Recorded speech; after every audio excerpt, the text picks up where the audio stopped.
Oh, it's live, pal. Sorry. We will ban you from the Summerfest. Right here in the Silverdome. Jeff Harvey. And I have half the brain that you do.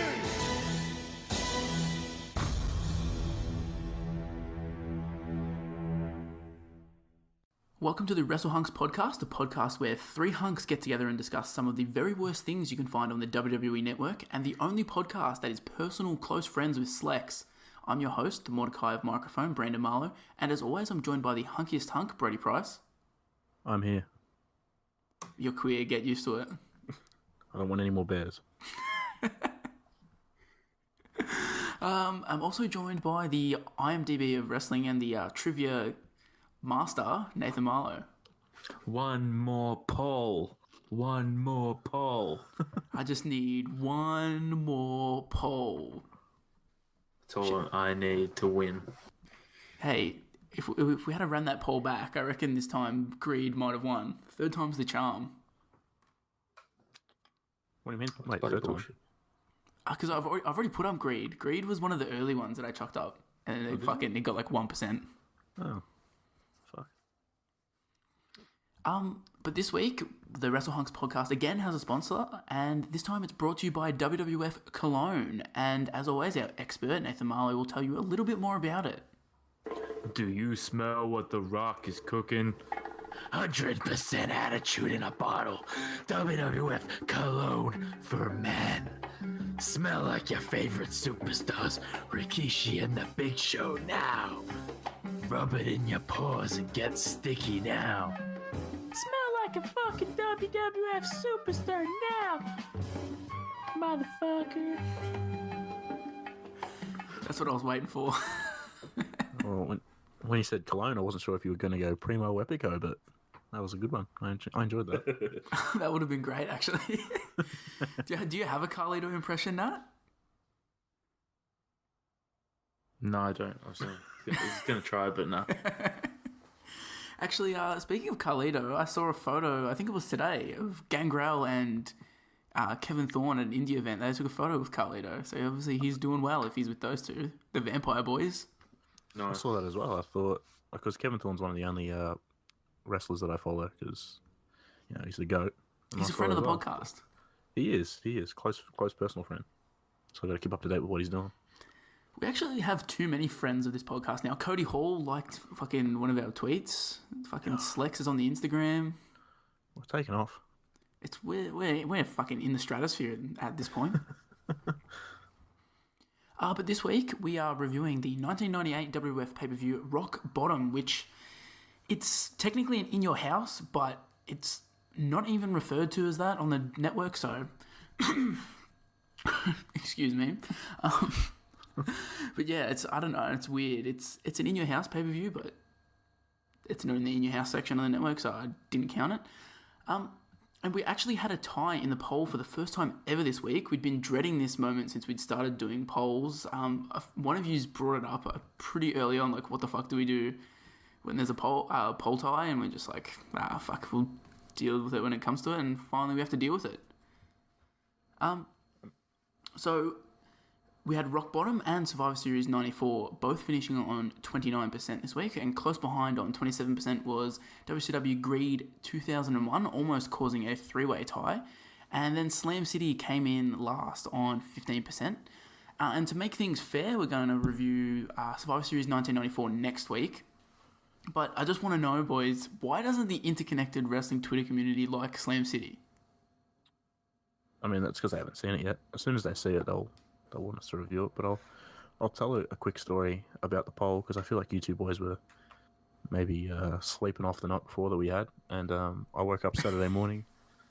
I had a look at the poll, and there was 30 minutes left, and it was a three-way tie. And I thought, oh fuck, this needs to change. So I quickly retweeted it from my account and the podcast account, and thought, fuck, I just need one person to vote, and we'll be good. And I checked back like an hour later, and there was 2 votes, and it was one for Rock Bottom and one for the Survivor Series. So we ended up going from a 3-way tie to a 2-way tie. So I guess it's not as bad as it could have been. I appreciate you doing that, because I slept right through the end of the poll, and I woke up and I'm like, I better check this. Fuck, it's a tie. Yeah, I tried my best, but And actually, my vote this week was for Slam City, so I could have been the deciding vote, but that's how it goes. Hey, Slam City deserves its dues. I've watched like half of that whole series twice, and it's great. It's entertaining. CM Punk as the ice cream salesman, Rey Mysterio fucking as the traffic dude. Yeah, it's definitely something. Before we get into it, had either of you seen Rock Bottom 1998 before watching it for this podcast? Never. Not once. What about you, Nat? Definitely haven't, and I definitely never want to again. I feel you on that. I don't blame either of you for never having seen this, because I didn't know this existed until I did research for like what are bad pay-per-views that like had like a lot of low-rated matches on it, and then I was like, Rock Bottom, I don't know what the fuck that is. But yeah, apparently that existed. So into the history build-up and background for this event now. It was held on December 13, 1998, which was pretty close to 20 years ago today, actually. And on this day in history, nothing of note happened. It was a suck-ass day. The only thing of actual note is that the number one song on the charts was Believe by Cher. Which, we're just really blessed to be doing a pay-per-view that had that as the number one song on that day. It's quite the song, isn't it? That's the best song in the world. Yeah, it is. It definitely is a contender for best song of all time. It'd have to be. It'd be a crime if it wasn't. It's got to be top 10 at least. But the only other thing notable is the number one movie at the box office, which was Star Trek. Star Trek is a good delivery service, though. I don't know if anyone else would get that, but if Star Trek want to sponsor the podcast and give me my deliveries extra quick, that'd be appreciated. But no, at the box office, Star Trek Insurrection, which is a good pay-per-view series, that was number one. So shout out to what a fucking shitty time. It's just everything about this sucks already. Just to contrast it, I had started doing the notes for Survivor Series 1994, and fuck, Nat's gonna have a field day because there's like 10 people that died on that day. Why am I having a field day with that? Because you fucking love to rip into a dead guy. There's also a little tease for next week. There's a dead wrestler on the same day as Survivor Series. Wow. See if you can figure out which one it is. You probably won't get it because he was a nobody in America. So, but moving on, Rock Bottom was held in the General Motors Place in Vancouver, British Columbia, Canada, and the attendance was everywhere I looked was put down as 17,677, but WWE reported it as sold out at 20,042. So, I'm less inclined to believe the WWE because they're known for boosting up their attendance figures. The buy rate for this show was 287,090, and it was a pretty big disappointment for the WWE. It was the third lowest drawing pay-per-view for 1998, just ahead of Over the Edge, which did 211,751 buys, and No Way Out, which did 188,814. And the WWE wouldn't have a pay-per-view with such a small buy rate until No Mercy in 2003, which only did 275,000, which just goes to show how hot the WWF/WWE was kind of from the birth of the Attitude Era to the start of the Ruthless Aggression Era, considering they never dropped this low. And just a little bit of history about what was going on around the WWF at this time. In the November 30 Wrestling Observer newsletter, Shawn Michaels was told last week that his career is over by a back specialist. Michaels reportedly wants to return to wrestling in a limited role and is looking for second and third opinions. But in the meantime, the WWF brought him back to TV this week as a heel commissioner, which you'll see a lot of in this pay-per-view. They wanted to bring him back and have him feud with Triple H and DX, but now it looks like that won't be possible, so they're trying to get some return on investment since they're paying him $750,000 a year. And he goes on to say that they've kept him off TV because he's a fucking dickhead at this point in his life and they don't want him to fuck up the locker room morale. Also in ratings news, Raw won the ratings, but WCW closed the gap, mostly due to a terrible Undertaker versus Austin angle with him trying to stab and embalm Austin at a funeral home. and viewers dropped out of Raw in droves because of this. I'm just wanted to know if this was the reaction to the company's main event storyline at the time. It makes sense why it did so poorly in the buy rate. Like, if this is your big show-stealing match. I don't know. I mean, the main event storyline on Raw at the moment is pretty shitty. I'm going to be honest, I haven't watched Raw or SmackDown in like 2 weeks. I don't know what's going on. What is the main event feud? Baron Corbin versus Braun Strowman. Yeah, but it's like Corbin, McIntyre, and Lashley against Finn, Elias, and Strowman. Magically, Dolph Ziggler's forgotten about now. Yeah, he's too small. Does the Lashley team have a fun name, like the Hounds of Justice or whatever?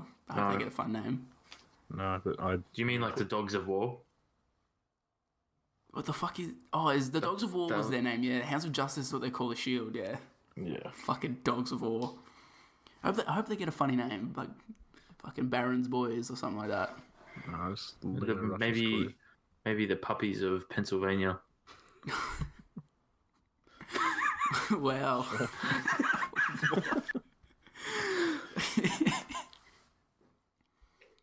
So in other news, the WWF's Super Astros show on Univision debuted, and the ratings ended up being below what the channel used to get in that time slot, so it's not great news. And Meltzer reviews it and seems generally uninspired by it, but this actually turns around pretty quickly, which we'll see later on. Steven Regal was sent home from the latest WWF tour because he showed up in no condition to perform, and Dave goes on to say about how he's been a disappointment since signing with the WWF. This brings us to the previous pay-per-view, which was held just a week earlier on December 6th. It was the Capital Carnage event held in London, and this pay-per-view is probably most notable for Jim Ross suffering his second Bell's palsy attack live on the air during this event, and as a result, he wouldn't call matches for the WWE again until WrestleMania 15.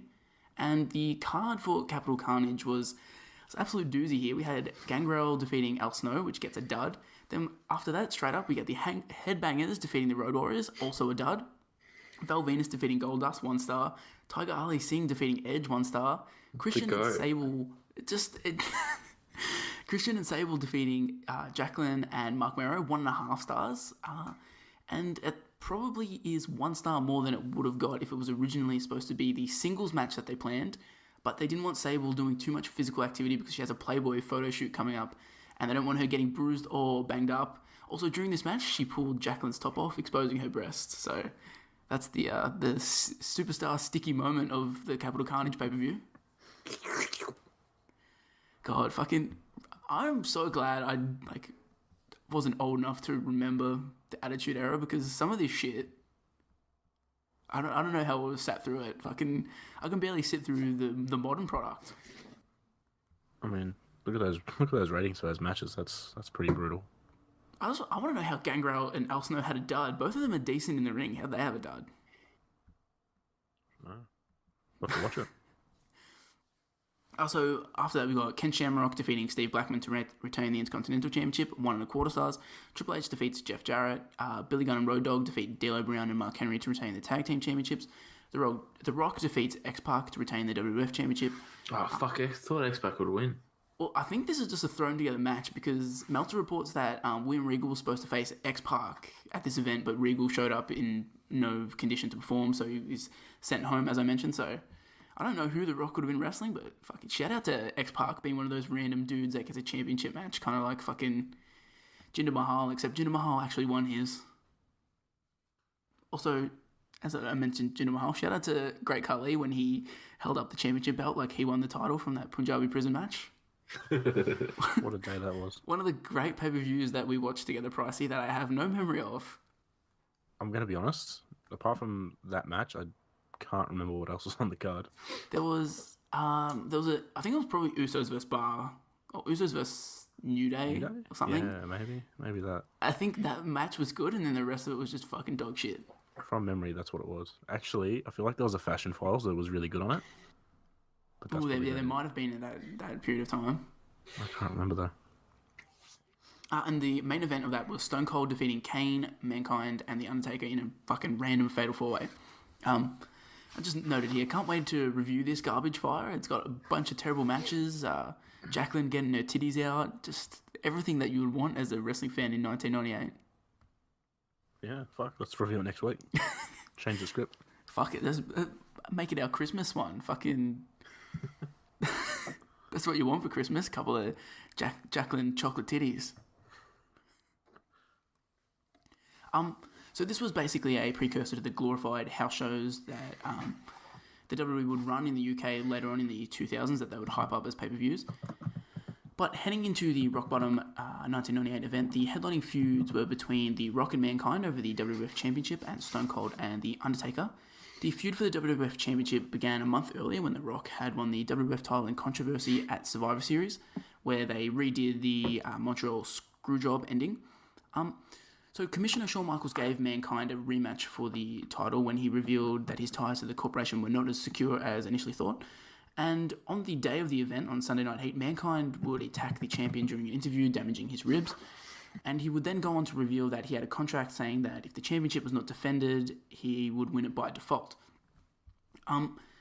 And as for the other feud, initially it started out of a feud of respect between The Undertaker and Stone Cold, but when Austin lost his championship in a handicap match to Kane and The Undertaker, it turned bad. And yeah, this just fucking goes absolutely off the walls here. Stone Cold gets put into hospital and it just fucking... It's off the rails. The Undertaker comes to the hospital and kidnaps him and attempts to bury him alive before changing his mind and embalming him instead. However, just as Undertaker was chanting ceremoniously, Kane bursts in and attacks the two of them, allowing Undertaker to make his escape, wanting to further distance Austin from the WWF Championship. Mr. McMahon makes this match for Rock Bottom and that the winner gets a spot in the Royal Rumble. And then it ends with them throwing Paul Bearer into the fucking sewer, which, like, what the fuck is this? I thought it was funny. Why is it a thing? I thought it was hilarious. I don't know. Maybe it's hilarious if you watch the whole segment, but just reading about it Undertaker! and then getting the little fucking snippet on the show, I'm like, what the fuck is this? Oh boy, they don't make them like they used to. But that leads us into the show, and this week the number of dead people on the show, as far as I could tell, I stopped paying attention to who was dead while watching. I picked out 4, which was Golga, the boy in the fucking gimp mask at the start in the Oddities, Owen Hart, Big Boss Man, and Paul Bearer. Have I missed out on anyone there? What was that now? Luna Vachon. Oh, was that Luna Vachon out there? Yeah. Really? Well, they had bumps it up to 5. It's his buddy. Can't think of anyone else at the moment. Should be better. I think off the top of my head, I think it was just those guys. So before the pay-per-view went live, there were 4 matches shown on Sunday Night Heat, which involved Dwayne Gill defeating Matt Hardy to retain the Light Heavyweight Championship, Kevin Quinn defeating Brian Christopher, Triple H defeating Droz, the New Age Outlaws defeating the Acolytes, and the longest match on this episode of Sunday Night Heat was 2 minutes and 23 seconds, so just absolute barn burners there. As for the actual show, the show starts with The Rock dressing as a leopard, walking into some building that's full of fans. This is really weird. And then he just welcomes everyone to the pay-per-view named after him.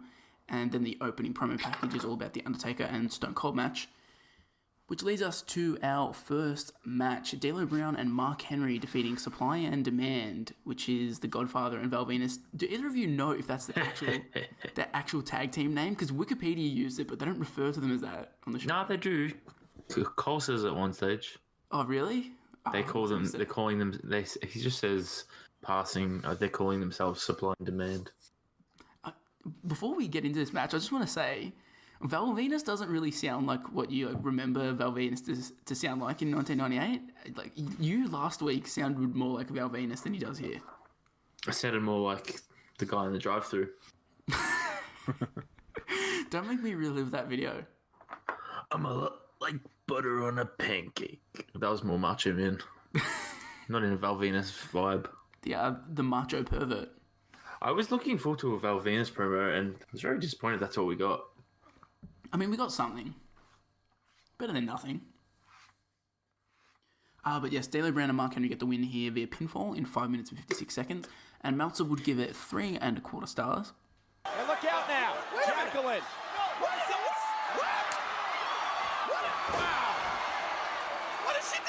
Mark Henry now. Big splash. Here's the cover on Val. It's over. Give the assist to Jacqueline. And as Nat mentioned, Val Venus cuts a promo before the match, and he says that he's a lot like butter on a pancake. They both melt in the hot spot. I thought that was rather weak from Val Venus. Like, I was expecting a better one-liner. Like, I don't know, it's not great. I laughed at it, but I was waiting for, like, I don't know, waiting for more. Well, then the Godfather... sorry, what were you going to say? Nat's just always giddy with anticipation when Val Venus is on the screen. I'm coming for more. He's locked, cocked, and ready to unload. Oh, aren't I ever? So the Godfather then comes out and he gets on the mic. He says he's going to do something for the hoes.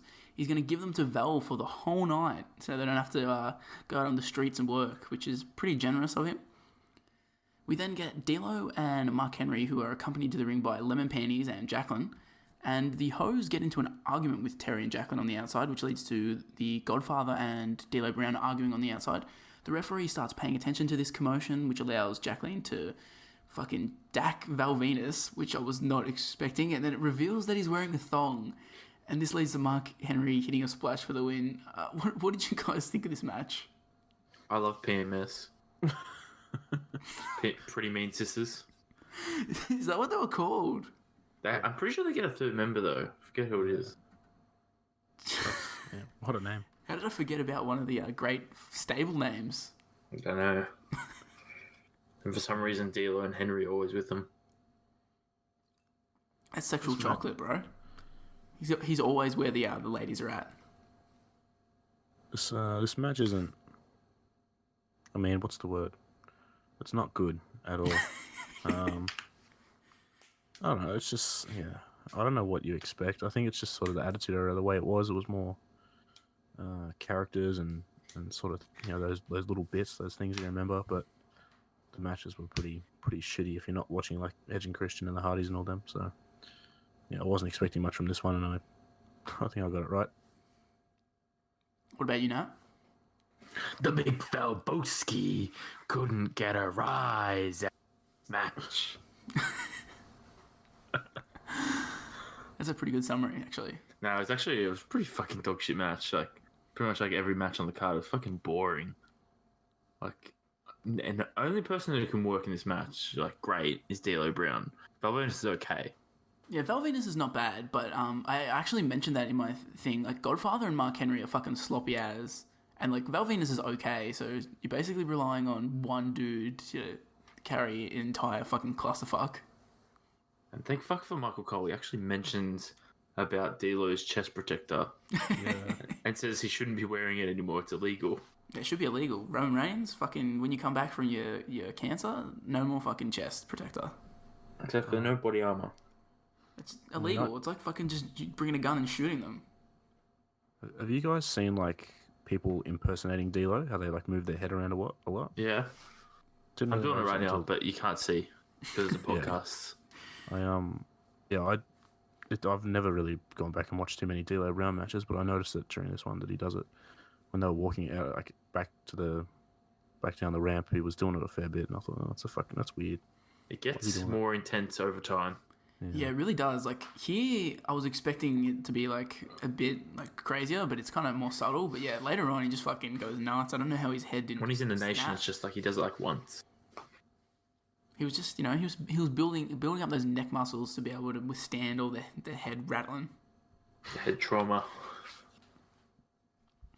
So, personally, my thoughts on this match, I thought this is like a match you would have seen on Raw. This is definitely not pay-per-view quality. And... correct me if I'm wrong. Is there like a story behind this at all? If there was, I forgot. Because like, yeah, I was really like listening to commentary, like trying to hear if they've like offhandedly like mentioned something that happened on Raw or something. But yeah, I feel like they just threw together two tag teams and like, all right, just have a match now. But I thought like it's not awful. It's just really boring.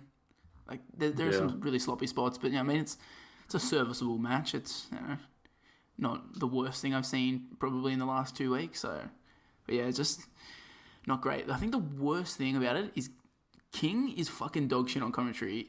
Please tell me that you both noticed at the end of the match when Jacqueline helps her team win, King is confused and he thinks that Jacqueline was on Godfather's side originally. A dumbass. Yeah, I don't remember that happening, but At the end, he's like, wait a minute, wasn't Jacqueline on the Godfather side? And Michael Cole was just like, no, like Jacqueline came out with Dylan Brown and Mark Henry. You don't remember that? I mean, that sounds like something he'd do. So King also implies that on commentary, Mark Henry fucked China on their date. So, and it's a real roller coaster ride with King in the 90s. saying that he had one night in China. Hey, Mark Henry, sexual chocolate. He'd get a lot more than one night in China. He was up all night. The question is not if, but how many times they consummated the marriage.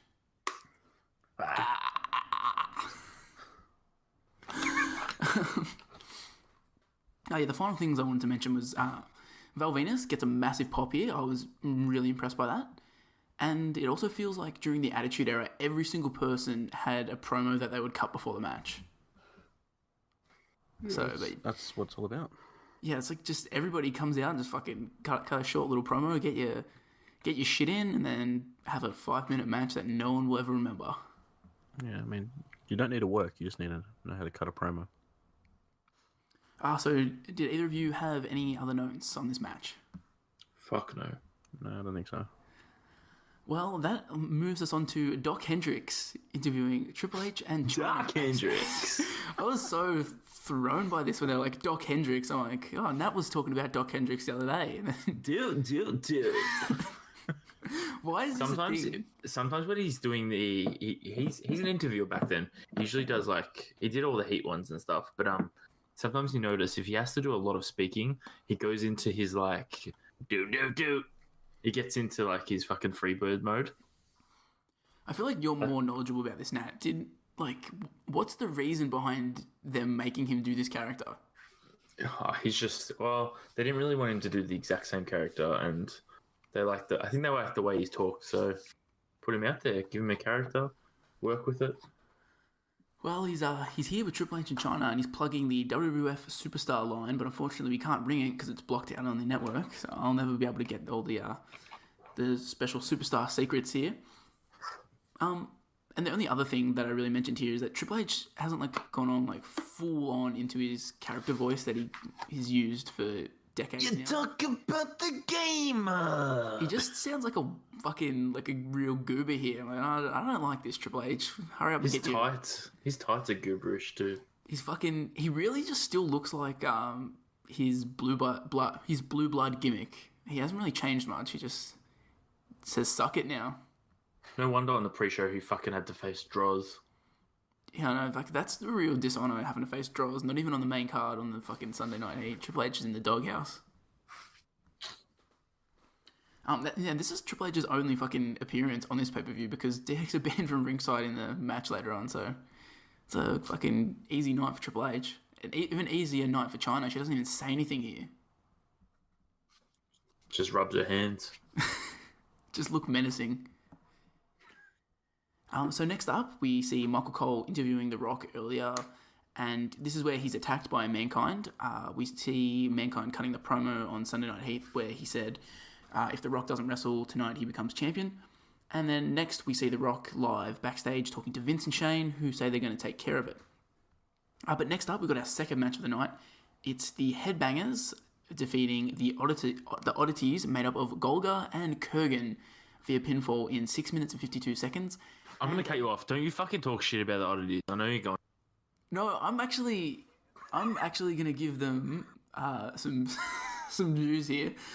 But Dave Meltzer gives it the great honor of getting a -1 star. Poor referee is just out of luck trying to tell Golga what to do. And here's Golga, and Mosh caught him. Keep in mind, Mosh is the legal man. Hooks the leg, and this one's over. What a maneuver by the Headbangers. Mosh was the legal man. The tag was made, and Mosh waited for his moment, caught him with the cross body, and the Headbangers pick up the victory.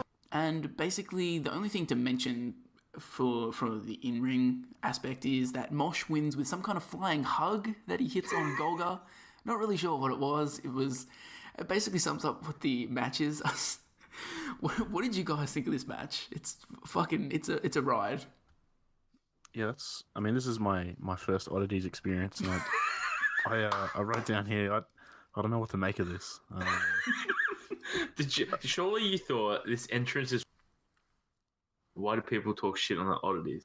Do people talk shit about them? Yeah, people say it's I think got voted the worst gimmick of the year. But didn't the Oddities started out serious, didn't they? They had Don Callis as their manager, and I'm pretty sure they were serious. No, they had some other guy. Wasn't it? Don I thought it was Don Callis. Oh, maybe it was with the name, but yeah, at the very least, Kurrgan was a serious character. So when I saw this match, I'm I know of Kurrgan because of Beretta and Chucky T talking about him on their High Spots show. I'm I'm gonna finally get to see Kurrgan. And then when that music fucking hits, I'm what the fuck is this? I mean, it was something. They get worse. Do they? They get the Insane Clown Posse with them. Oh, shit. I think actually... I think the Insane Clown Posse had already been with them. This is post Insane Clown Posse. I feel I remember reading that when I did research for this. I want to hear Price's thoughts on this. I need you to talk us through it. The match? No, fuck the match. Fucking just everything. Homeboy that's tagging with Kurrgan, what's the mask he's wearing? Does he ever take that off? Or Nah, it's there's a story behind that. It's because he's supposed to have a bone disorder in his face, but it just makes his face look fucked up anyway. Okay, that's something. We also said on commentary he's got the mind of a 12-year-old, and his favourite show is South Park, which is obvious if you watch this match for 1 second that his favourite show is South Park. T-shirt, the toy. So weird. It's pretty cool. I've already forgotten what the other guy looked like on the outside, but... Giant Silver, that's him. 7'7". He was definitely not 7'7". He wasn't 7'7", no. Kurrgan is not 7 foot either. No, that's what I thought when they said that. I couldn't really wrap my head around most of what was happening. It was a special moment for me to watch the Oddities for the How good was the fucking hand movements in the crowd? Oh my god, I had that here. I'm have you guys watched the Royal Rumble next year? Nah, I don't. He makes an entrance early on in the match, and the crowd's really hot, and the whole crowd's literally fucking doing it. Respect. Good. And then Golga proceeds to get eliminated in 5 seconds. Ah. Man. This was my legit reaction. When their music hit, this is what I wrote down. I'm what the fuck is the Oddities entrance music? Holy shit, this is fucking great. One dude comes out with a Cartman stuffed toy. Their entrance music has a slide whistle in it. It was so good because I was expecting the Oddities to be at least a semi-serious tag team, and they come out to this. It's almost like a Doink remix. It kind of is, yeah. Now that you mention it. Also, Pricey, you mentioned the gimp mask that fucking Golga wears. Yeah. But shout out to Kurrgan wearing a swimming cap. That was great, man. I love Kurrgan so much. Wearing his swimming cap, and then always, every chance he gets, pulling his pants up. Yeah, he was great. I don't know. I don't know if I have anything bad to say about Kurrgan, to be honest. I thought he was really good. Yeah, except the fact the bell rang and he couldn't wrestle. Yeah, I'm not... it's the Attitude Era. That doesn't matter. I'm just... Kurrgan, he's great. How bad are they that they have those three and that they've had to choose Kurrgan as one of the wrestlers? Hey, man. So how bad is Giant Silver? Actually, I mentioned in my my notes, Golga is actually not that bad in the ring when he gets in there. It's good. That's Earthquake. Oh, is that Earthquake? Yeah, I remember I looked him up to see if he was dead, and he was.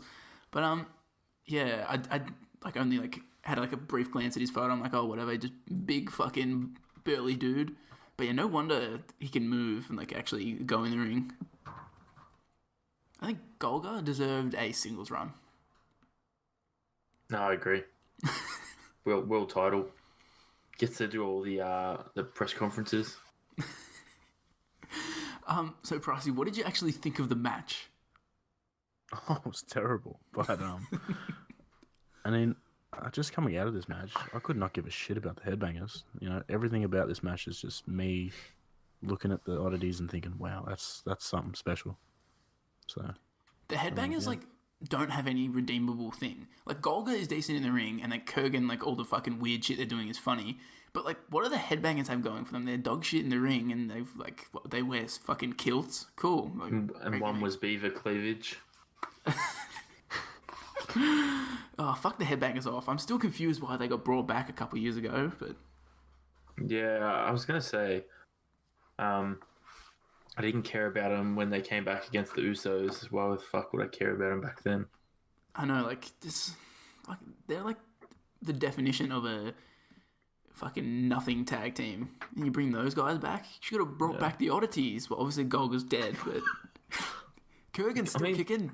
Kurrgan and Giant Silver still alive, so... Is Giant Silver still alive? I would have thought he would have died from some fucking John Gonzalez bullshit. Just being fucking that big old man. So Nat, what did you think of the actual match? Oh man, this is one of the worst we've ever covered, but yeah. I mean, at least the entrance saved it. Yeah, like I wrote here, the match peaks with the Oddities entrance, and like this match, I reckon I'm going to go out on a limb and say this is the worst match we've ever watched on this podcast. But like, it crosses that line of being so bad that it becomes entertaining. So like some of the other matches we've had to watch, I'm like, just fucking end already. But this was kind of funny to see, like, what the fuck is going to happen next?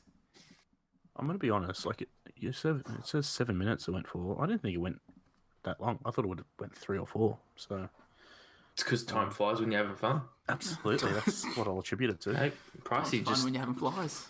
Pricey, just wait till we get to Cheesy, Sleazy and Queasy. I can't wait for next week. I think I got a few final notes here. Just wanted to make a special shout out to when Kurrgan dry humps the air after doing a slam. That was something. Kurrgan definitely would have been a main eventer if he was in the company like 10 years earlier. He would have definitely main evented a pay-per-view against Hogan. That's something I want to see, like, right now. The unstoppable force versus the immovable object. Kurrgan versus Hulk Hogan in 2018. Fucking take all my money right now. And I don't know if you took notice of it, but the referee for this match was Tim White, and I think this match contributed to the future vignettes that he does. I think there was more than the shot that he takes in the cell. Yeah, that's probably true. It all adds up. There's only so many times you can watch the Oddities literally like a couple feet away from them before it just drives you insane.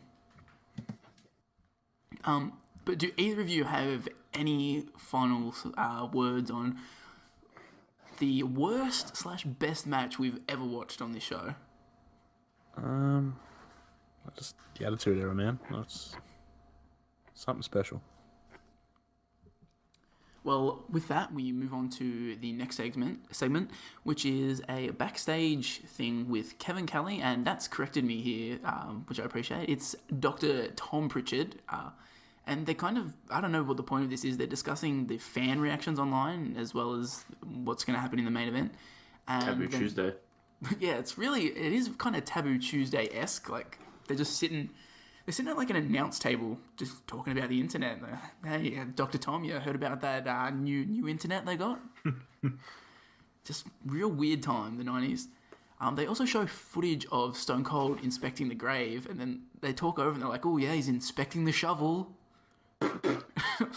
What? Okay. Not a great little segment there. But then we see Vince and Shane discussing a plan with the Stooges, which goes like literally 15 seconds, which leads us to our next match, which is Mr. Charisma, Steve Blackman, defeating Owen Hart via countout in 10 minutes and 28 seconds. This gets 2.5 stars from Meltzer. And the referee now, and Blackman's going to head back into the ring before he's counted out. Watch it, Owen. And the referee calls for the bell. Owen's had enough. Steve Blackman's going to win this one on a countout. As a result of a countout, the Lethal Weapon, Steve Blackman. And And as you would expect from a show in Canada, Owen gets a monstrous pop. The dude is treated like royalty in Canada. And before the match, we see footage of the Blue Blazer attacking Steve Blackman constantly. Owen is really playing the chicken shit heel here, who's constantly trying to run away. He tries to leave the match probably, I think, like 3 times at least. So Owen takes off the turnbuckle padding at one stage and tries to whip Blackman into it, but classic wrestling, it gets reversed and he gets sent into it. Blackman then locks in one of the worst sharpshooters I have ever seen, but Owen gets to the ropes, and then Owen walks away and gets counted out. What did you guys think of this match? Unfortunately, this is the best match of the night so far. It's nothing special, but one thing I did take out of it is that I haven't seen enough Owen Hart matches. I know a lot of people are pretty big fans on Owen, and I've said that he has a lot of great matches. So I feel like I should go back and watch a few more Owen Hart matches, but not ones with Steve Blackman. I'm actually with you on that. I have not watched like hardly any Owen Hart, so I don't like really understand when people talk about like how good he is. Like I'm just like basing it off, oh yeah, Owen Hart versus Steve Blackman at Rock Bottom 98. Yeah. It's probably not the match we should be watching if we want to watch good Owen Hart matches. So what did you think, Nat? Well, I have some strong thoughts about this. I think if that Oddities match was this card, I just don't get Steve Blackman. I think he's fucking boring. Thank you. He's not a very good wrestler. He can literally just throw kicks. That's about it. The crowd doesn't give a shit about him, even though it's in Canada. I think it was fucking bullshit that we wasted 10 minutes, 30 seconds of our time for a fucking count out. Just give Owen a fucking win in Canada. Even if he fucking rolls him up and has his feet on the rope or some shit. I thought it was just fucking boring. Like, it's a shit match. And I don't get Steve Blackman. I'll never get him. Fuck yeah. Spill that tea, sis. Snatch that wig. He's just fucking annoying. I'm 100%, like, literally when you said he was boring, I'm like, thank you. I have one note on this match, and it is, Steve Blackman is so fucking boring. Oh, cool, you can do the fucking nunchucks in the ring. Fuck off. Lethal Weapon my fucking ass. I found some shitty gift during the week. It was him during his street fight with Shane McMahon, and he's fucking swinging 2 Singapore canes. Like, fuck off. Oh, I've actually watched that match. Literally, like, the highlight of his career, it's not even, like, him. It's Shane McMahon taking the bump off the scaffolding. Like, or it's fucking Cheesehead. Yeah, that's... Or Head Cheese, sorry. Wow. What a shitty career. I feel like people look back on him and they're like, yeah, Steve Blackman, he was pretty cool to do some kicks and shit. I mean, his career did end pretty prematurely. He suffers from intense migraine, so he had to quit wrestling. Oh, fucking thank the Lord. But he still does mixed martial arts, I'm pretty sure. But sorry, Steve, you fucking couldn't wrestle for shit. Yeah, my thoughts on the match, I said it was an extremely average match. I didn't care for it at all. And I thought the finish is so fucking lame considering how over Owen is in Canada. Like, even if you, like, want to be fucking Vince the dickhead making the hometown favourite always losing in their hometown, like, at least have it be in the ring instead of Owen Hart just walking away. Like, stupid. I don't get it. Especially Owen Hart didn't die for this. Like, I even like the way it happens, like Owen Hart is walking down the ramp and then Steve Blackman's going for him and he's like, oh no, fuck the count, we're gonna get back in. Like, even if you want to do a count out, have them like brawl or something, I don't know. You guys agree with me that just by watching this, you can tell that Owen Hart's the best worker we've seen so far on the show? It's pretty good. I would say so. I was mainly just watching Owen Hart and sort of trying to get a grasp of how he worked in the ring and his moveset and all that sort of stuff. I will go back and watch some Owen Hart matches, I assume. It's like watching a more athletic Brett. Yeah.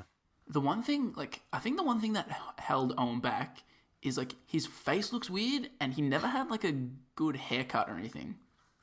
I feel like his look is, like, what held him back because, I don't know, from what, like, the very little I've seen, I feel like he's a more entertaining Brett. Like, he had more charisma.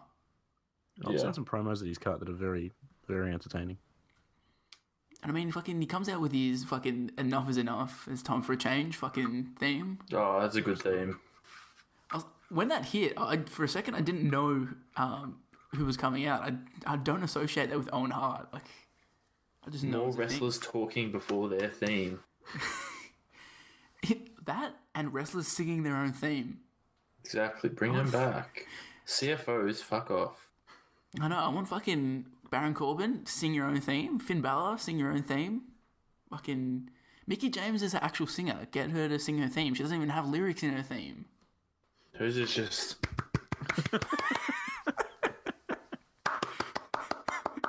Well, I'm impressed that we found a way for you to bring back your cover of Mickie James's entrance theme. Maybe Alexa Bliss could sing her song. Oh, like she sung the No Mercy ad.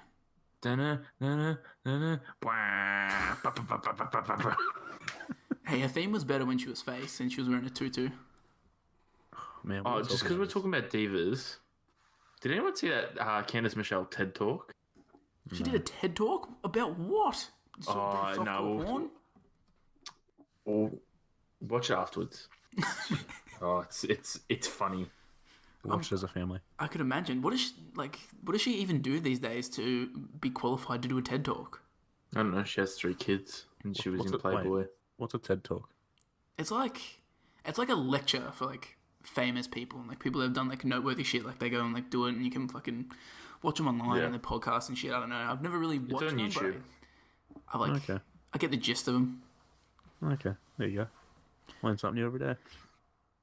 So next up, we get an advertisement for the Royal Rumble pay-per-view, which is being held next month. And then we see Vince McMahon wandering around backstage looking for Mankind. He finds Mankind's office, which is in a boiler room. So Vince goes in to have a chat with him. And next up, we've got the Brood, which is Christian, Edge, and Gangrel. They're all together here, defeating the Job Squad, which is Al Snow, Bob Holly, and Scorpio, via pinfall in a 6-man tag match, which goes 9 minutes and 8 seconds, and only gets 1.25 stars. Man, oh man. And now Christian setting him up. There's that maneuver by Christian, face first into the mat. This should be it. Hooks the leg.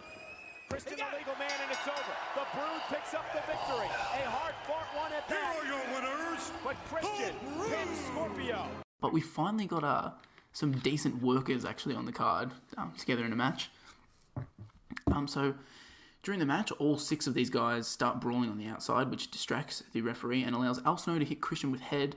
And then Scorpio hits this fucking ridiculous moonsault and leg drop fucking thing, which is crazy. And I thought the match was finished there, but Edge breaks it up. And then this leads to Christian hitting the Unprettier, or whatever it was called at this stage. I'd just call it, oh, Christian hit that move. But yeah, he hits that on Scorpio and gets the win. What did you guys think of the match? Well, I thought it was kind of a little bit sloppy, but I thought it was probably the match so far that I've been most entertained by. Like it wasn't great, but I also I didn't know Bob Holly or Scorpio were in the Job Squad. That's news to me. Neither did They I. were the main people in Job Squad. I didn't know who I thought was in the Job Squad apart from Al Snow. These 3 are the main people in Job Squad. Is there And then anyone they else? have Crash? Gilbert and Crash later on.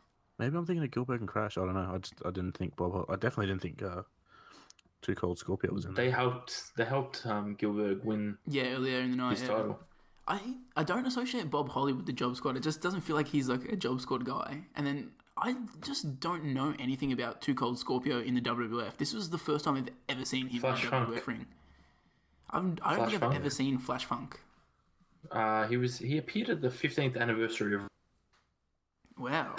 Don't expect you to have watched that, but he was in a battle royal then, and Scorpio was good. I don't think they liked him very much. I think he was more suited for ECW. I think that the only time I think I've seen Too Cold Scorpio is a match with Benoit from his Hard Knocks DVD. That's the extent of my knowledge. He's the crippler. You can rub your hands like this because I call you the crippler. Wait. Actually, now that we bring that up, so we've all seen the Hard Knocks DVD, yeah? Yep. And you know how they talk about when Sabu botches that that bump and he breaks his neck, and like they're talking about like, oh yeah, he broke Sabu's neck. Do you guys know that Sabu, like, he was fine? Like, he wrestled like 2 weeks later in Japan. I didn't know that. Like, he didn't break his neck at all. Like, he had like damage there, and like he lost feeling in his like parts of his hand and stuff for like a little bit. But like he was back working in Japan like a fortnight later, which I was like, that DVD fucking lied to me. I thought Benoit was a bad dude who broke a neck. It turns out he would never do that. It's kayfabe, bro. So they really worked me that. Fuck, I can't trust those WWE propaganda DVDs. Them WWE stooges. So I don't even know where we are at this point. I'm so sidetracked about that. Did you give all your thoughts on the match, Pricey? Just the last one I think I had was that I can't believe the Brood won, even after getting hit with head. Yeah, I really thought that was the end. Like, when Edge broke it up, I'm like, was that supposed to happen? They just buried head, just like that. Fucking Scorpio hit his flippy shit. Yeah. So what did you think about it, Nat? It was a lot better than the Steve Blackman match. I'll give it that. It was once again, it was kind of quite boring. 9 minutes. It's way too long, and there's no reaction for Bob Holly or Scorpio. It's just everyone wants head. I don't know. I've got not much else to say. I guess the Brood's theme is good. That's one of my notes. I had the Brood theme as a banger. The Brood Day. Also, in this era, so many people are just spitting water or liquid. Like, Triple H is doing it. Basically, all of DX are doing it. The Rock does it during his match, and then fucking Gangrel's spitting blood into the crowd. Gangrel's the best, though. It's pretty good, because then it gets on him, and then, like, he's got the blood on him during the match. Shout out to Gangrel. I feel like he's underrated. And He is underrated. Respect for him forming a tag team with Kevin Thorne after their WWE runs. They were supposed to be a tag team in WWE. Yeah, but then they pulled That makes me Gangrel for some sad. reason. Like, I don't know. Maybe he's got heat backstage with the boys. He decided to make One Night in China. So my thoughts on the match. I thought it's basically the same as the other matches so far on the card, where it really doesn't deserve to be on a pay-per-view. The match is okay overall, I guess. There are a few cool spots, and it kind of benefits from all of these guys being good workers, so it doesn't become a train wreck like some of the matches earlier in the card, and we're not subjected to some boring-ass shit like Steve Blackman, so any match that doesn't have Steve Blackman is a thumbs up from me. I have to agree with that. Hard logic to go by. So I had a few other notes here. One of them, do you guys feel like the crowd doesn't realise that Edge and Christian are good Canadian boys here? I don't think they would have mentioned that yet, would they? Yeah. Yeah, no, they wouldn't have. They don't, like, Canada fucking go nuts for one of their own. And, like, Edge and Christian, there's two of them out there and they just, like, it's the Brood, spooky vampires. I also wanted to know, maybe one of you can answer this, why doesn't Edge wrestle in a blouse like everyone else in the Brood? Yeah, it's kind of silly. He's wearing bright blue as well. He's going to be the breakout star. He wants to be his own man. I mean, he is wearing a necklace, though, so at least it's something. My other notes were Cole and King have a chat about music at one point on commentary, which is... They do. I don't know why. They're talking about... What? They talk about the Beatles, don't they, or something? Yeah, that Cole, they're past his time. Because he says some fucking... King says something about Yellow Submarine, and Cole has no idea what he's talking about. Oh, yeah, because they start talking about Blue Meanie. Because is Blue Meanie part of the Job Squad? Yes. Yeah, they start talking about the Blue Meanie, and they just fucking... They get rolling, and they don't stop. And then King was like, you know that band that Paul McCartney was in before Wings? Yeah, I was like, oh, that's fucking so lame, man. Stop. Please stop. Please end this. My final note here was that something I already mentioned, but I really did think the match was supposed to be over after Scorpio hit what I assume is his finish. Like, that was like a moonsault leg drop, yeah? Yeah. It's kind of dangerous. How is this dude not over? Because his hair's shit. Yeah, but he did a moonsault leg drop. I've never seen someone do that before. Fucking Oh, well. Golga and Kurrgan can get over, but Scorpio can't. You see better content on 205 Live. Hey, I don't think Tony Nese is doing that. He's got to tune in to find out, Mustafa Ali would. Yeah, That's true. And Mustafa Ali will point his laser pointer at someone. Oh, that shit's cool. So do either of you have any final thoughts before we move on here? Nope. Well, we move on to a very brief backstage segment where we again see Mankind and Vince talking in Mankind's office. It then brings us to Goldust defeating Jeff Jarrett via disqualification in 8 minutes and 2 seconds, which Meltzer gives 2.5 stars. This is a shame. Jarrett now. Face first. Goldust still feeling the effects of the guitar. No way. It's over. Wait a minute. Jarrett wins. Goldust is going to have to strip, and these fans are upset. So Jeff Jarrett makes his entrance here before the Job Squad even leave the entrance area. So they kind of walk past the Job Squad, and it's pretty awkward. I feel like that's not planned. And we find out here that this is a striptease match because apparently on Raw, Deborah and Goldust flashed each other. So we're going to have a striptease match. Goldust gets a pretty big pop here. I'm not sure why he was so popular, but good on him for getting a huge pop. As for the actual match, the finish sees Deborah running into the ring and distracting Goldust, who was about to hit Shattered Dreams on Jarrett.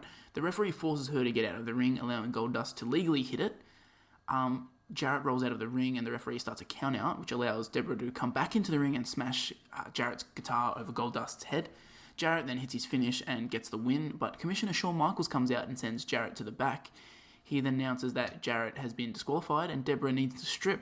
Deborah takes off her jacket and Shawn puts a $1 bill between her boobs. She then takes off her skirt and she goes to take off her bra, but Jarrett and the Blue Blazer run out to cover her up. What did we think of this match? Let's go, Goldust! Woo! Just wanted Goldie to win, didn't we? We all wanted him to. We didn't want to see Goldust strip, so. I only wanted Goldust to win because of Deborah. They have some interesting chats on commentary. King asks Michael Cole who wants to win, and he reluctantly says that he wants Goldust to win. And then Cole brings up that King and Jarrett are like friends from Memphis, and he's like, Jarrett can lose one match. It's one match. It won't ruin your career. Like this is better commentary than talking about the Beatles. I mean, just Shawn Michaels' suit must be a little bit sticky after this one. Hey, shout out to Shawn Michaels working the tweener commissioner role. He's a face here, but then later on he's just a full on heel. But he likes puppies, so Yeah. He's doing what's best for business. That's what brings the heels and faces together, is just naked ladies.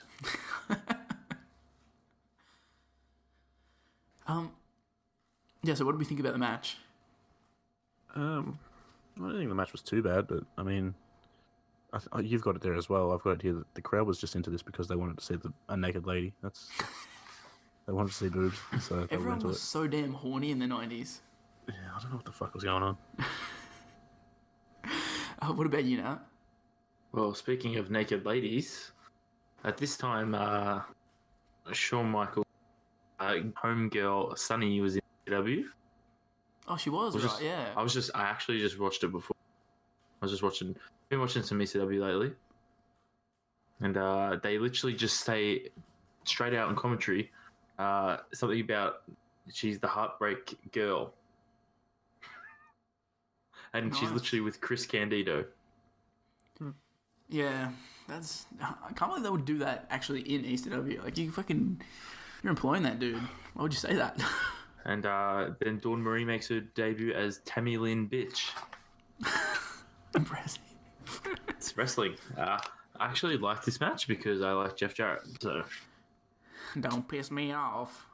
I love Jeff Jarrett. I love his music. I love him. I love his guitar. I love his t-shirt, his glasses. Do you love his angle with Karen Angle in TNA? I did not. Bow.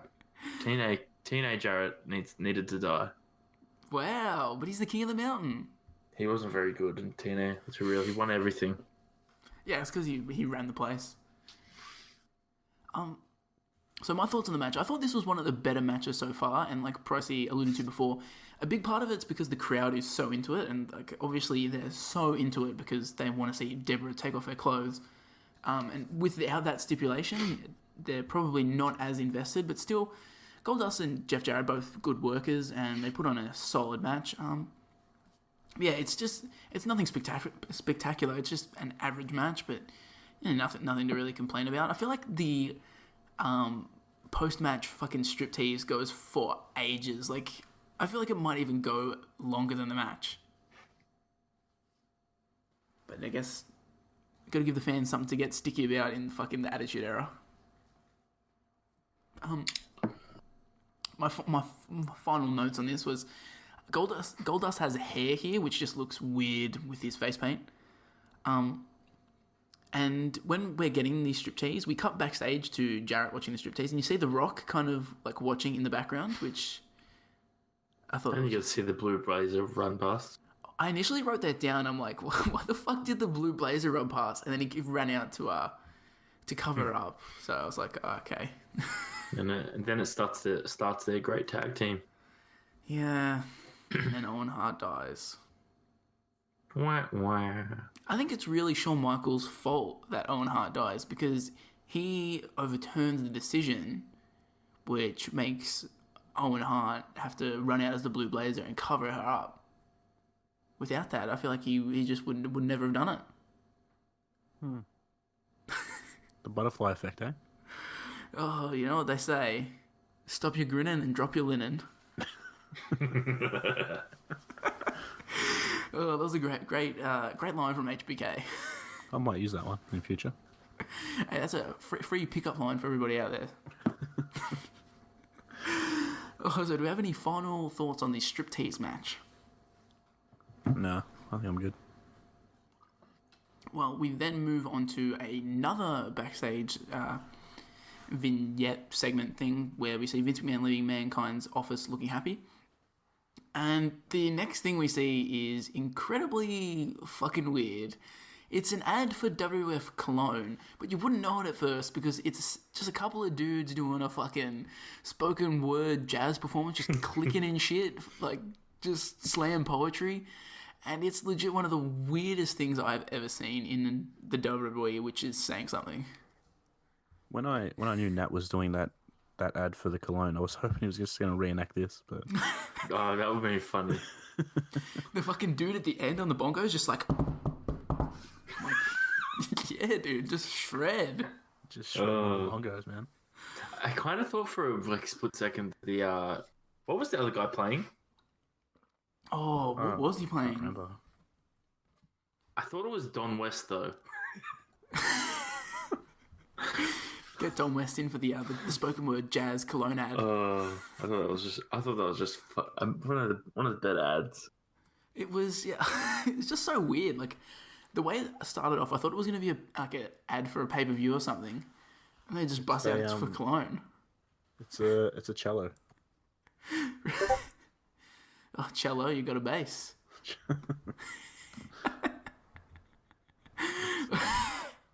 Bronsy's just sent the ad into the Discord chat, and wow, just from the thumbnail. Jesus. Homeboy's got a Brock Lesnar haircut. It's interesting. I don't know why they went this direction for a cologne ad, but it's memorable. I'll give him that. Yeah, I'm not going to forget this one anytime soon. So next up, we have a match, which is the New Age Outlaws, Billy Gunn and Road Dogg, defeating the Corporation, which is Big Boss Man and Ken Shamrock, via pinfall to retain the WWF Tag Team Championships. This match goes 17 minutes and 4 seconds and gets just 3/4 of a star from Meltzer. And Billy Gunn now, setting him up. And oh my! There's your commissioner in action again. Billy Gunn moves him over. Hooks the leg. It's over. It's over. The New Age Outlaws retain Commissioner Shawn Michaels for the second straight week. So before the match, Road Dogg cuts his typical promo. And during the match, HBK does the classic pull the referee out of the ring before he can do the 3 count, which allows Big Boss Man to use the nightstick on both members of the New Age Outlaws. Billy Gunn then reverses a pin attempt from Ken Shamrock to get the win. What do you guys think of this, the first championship match on the card? It was so fucking boring, if I'm being honest. It took so long. I can't believe... So it says 17 minutes there. Longer than the main event. That's It's too longer long. than both. Oh no, it's not longer than Stone Cold, but it's only like 4 minutes shorter than the Buried Alive match, and it's longer than the championship match. I just couldn't get into this one. I mean, I enjoy seeing the New Age Outlaws. I enjoy their intro and their promo that they cut, but fuck, this sucked. Honestly, I couldn't care less. What about you, Nat? Can we not talk about this match? Look, honestly, if we can skip past this in a lot quicker than 17 minutes, I'd be grateful. No, I'm gonna another hot take. Ken Shamrock fucking sucks too. Yeah, Ken Shamrock does nothing for me. Big Boss Man, never been a fan of him. And have we reviewed something that had the... we reviewed when the SmackDown debut, and either Billy Gunn or Road Dogg wrestled on that, and I expressed my hate for the New Age Outlaws. And fuck, man, this brought it back up. The New Age Outlaws suck. Like, I don't know what else to say. They're not good, and I don't... If they didn't have Road Dogg being such a great talker and having his iconic pre-match promo, they would be fucking nowhere. You know what the New Age Outlaws are? What are they? They're a budget Enzo and Cass. Honestly, Wow. Enzo and Cass, more entertaining outside of the ring, and I feel like they're more entertaining in the ring as well. At least Enzo had the fucking balls to knock himself out and shit. Enzo didn't even know how to wrestle when he was still better than these two. It's fucked. I've got here that I didn't know Shawn Michaels was a heel until this match, because based off the match before, he seemed like a babyface. I was like, oh, cool. Michaels is just here just to fucking pop everybody. Yeah, even based off when I did research for this before watching it, as I mentioned, HBK gives Mankind the championship match. So I'm like, oh, he's clearly playing a face at the moment, and then he comes out and he does that stuff with Deborah, and it's like, oh, yeah, he's a face. And then he comes out here and he's full on heel. And I'm like, oh, okay, that's a little weird, but all right. Very confusing. My thoughts on the match, as I mentioned, I'm not a fan of any of the guys involved in this match. It's boring, way too long, with a pretty shitty finish. And yeah, this is certainly a match that took place at WWF Rock Bottom 1998 in your house. Moving on. Oh, actually, I have one last note. HBK jerks off Big Boss Man's nightstick, and then after the match, Billy Gunn also jerks it off. So I saw that. That happened. I think that makes them Eskimo cousins now.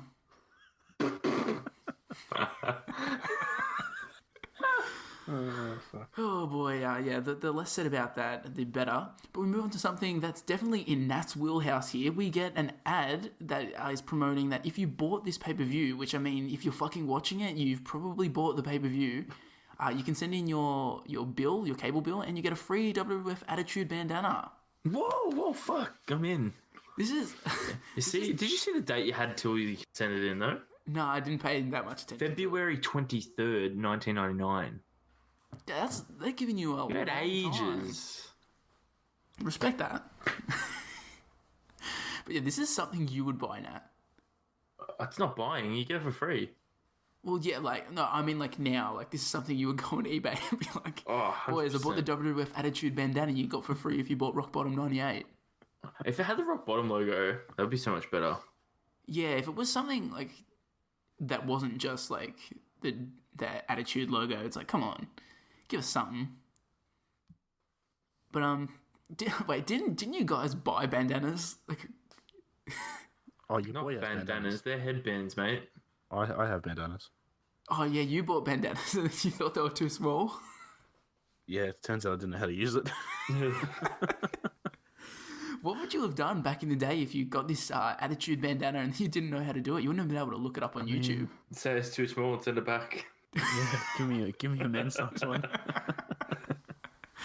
Send it back. Oh, you sent me the wrong one. They send it back and it still doesn't work yet. Oh, I guess I use it as a napkin or a hanky.